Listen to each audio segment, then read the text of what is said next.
সকালে সড়কে দাউ দাউ করে জ্বলছে একটি বাস। খবর পেয়ে ফায়ার সার্ভিস এসে আগুন নিভিয়েও ফেলে। বাসের চালক ও হেলপার জানান, আলিফ পরিবহনের ওই বাসটি নিয়ে শুক্রবার সকাল ৭টার কিছু পরে মিরপুর থেকে আগারগাঁওয়ের দিকে যাচ্ছিলেন তারা। পথে হঠাৎ গতিরোধ করে কয়েকজন। তাদের মারধর করে সব যাত্রীদের নামিয়ে দেওয়া হয় বাস থেকে।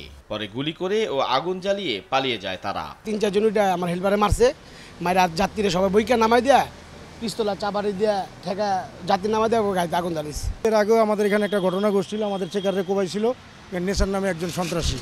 ওনার লোকজন আইসা ১৯০০ আইসা মানে ঘটনাটা ঘটাইতে পারে। পুলিশ জানায়, বাসের চেকার নিয়োগ নিয়ে অভ্যন্তরীণ দ্বন্দ্বের জেরে এই ঘটনা ঘটতে পারে। থানাধীন শ্যানপাড়া এলাকায় লিফ পরিবহন নামক একটা বাসে এবার তারা ভাঙচুর করে, গুলি হয়েছে জানতে পেরেছি। বাস মালিকদের বিভিন্ন বিষয় নিয়ে দ্বন্দ্ব ছিল। ঘটনাটার প্রকৃত কারণ কি সেটা আমরা দেখছি। হামলাকারীদের শনাক্তে কাজ করছে পুলিশ। আতাউর কাউসার, সময় সংবাদ, ঢাকা।